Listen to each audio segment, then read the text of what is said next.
We'll let delegate my time to Mr. Moran from Texas, please. Thank you, Mr. Chairman. Thank you, Mr. Hunt. When I came to Congress last year or this year, I viewed our out-of-control spending as one of the greatest threats to our economic freedom. Our country's prosperity relies heavily on our ability to grow and innovate, which we can do when we have our fiscal house in order. But we have a bloated national debt of $33 trillion and growing. And it's not the fault of just one party, it's both. Consider these statistics from just the past few administrations. During the Obama administration, we added $8 trillion plus to our national debt, which at the time he took over was just south of $12 trillion. Then under President Trump, another $8 trillion was added to the national debt. And since then, President Biden has added approximately $3.5 trillion to the national debt. And now today we sit at close to $33 trillion in national debt. As a result of our fiscal mess, I introduced the principles-based balanced budget amendment, which is House Joint Resolution 80 earlier this year. We've been working closely with Americans for Prosperity on the language of this issue.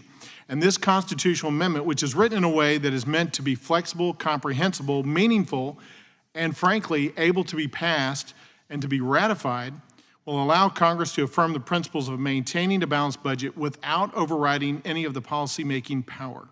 Core text of the amendment and the primary principle reads simply this way: expenditures and receipts shall be balanced, which may occur over more than 1 year. And in fact, the total text of this proposed amendment is just 2 paragraphs.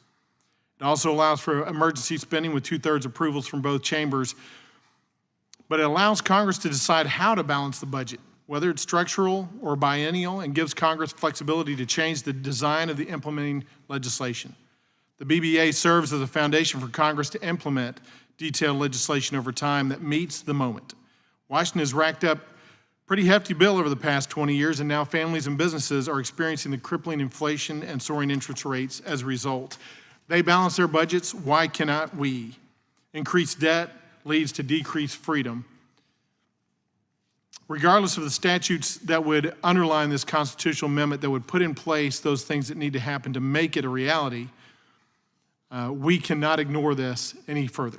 Mr. Primo, you mentioned in your opening remarks that, quote, Congress is constitutionally incapable of tying its own hands. At present, I agree with you, but I'd like to change that with my proposed constitutional amendment.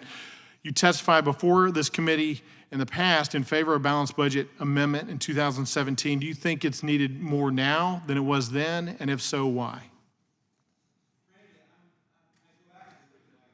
I go back and I look at my old testimony, and I was talking about the concerns I had then about the national debt, and then I look at where we are now, and if I was concerned then, I'm even more concerned now, and I just don't see a path forward for Congress to, again, act on its own to balance the budget or even come close to balance in the absence of some external constraints.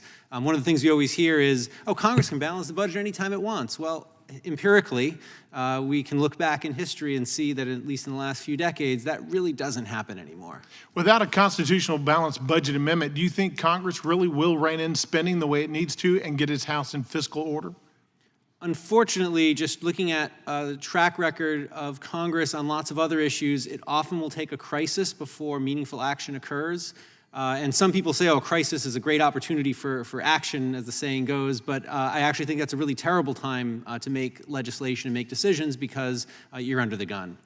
In your opinion, how does the national debt pose a concern long-term for future generations of American taxpayers? And in terms of our daily lives, how's it going to impact us if we do not plot a new course and make this change now? Well, as the national debt continues to grow, interest payments obviously are going to increase, especially if we continue to see a high interest rate environment. What that means is that a greater share of the government spending will be to paying interest on the debt, which of course means that less funds can be spent on other things that are important to Americans. In addition to that, eventually we're going to start to see an effect of the national debt and economic growth, and of course, low growth is a huge problem for societies because it means that we won't have the level of prosperity we could otherwise have as a country. Many programs such as Medicare and Social Security are captivating a whole lot of our annual spending. Do you think that these important programs should be considered when we are balancing our budget each year? I just don't see a way to not tackle the entire budget if the goal is to have long-term fiscal responsibility. I think the key, right, is to remember is that the claim is, well, we can't, you never can touch Medicare, you never can touch Social Security, but the math just doesn't work out if you don't consider how you're going to reform those programs. They need to be changed. Dr. Primo, I appreciate your time and appreciate your perspective and agree that we need to tie the hands of Congress moving forward, plot a new course, get on a fiscally sane course to balance our budget over the next decade. Thank you for your time. I yield back. Gentleman's time's expired. The chair recognizes the ranking member of the full committee, a gentleman from New York, for 5 minutes. Thank you, Mr.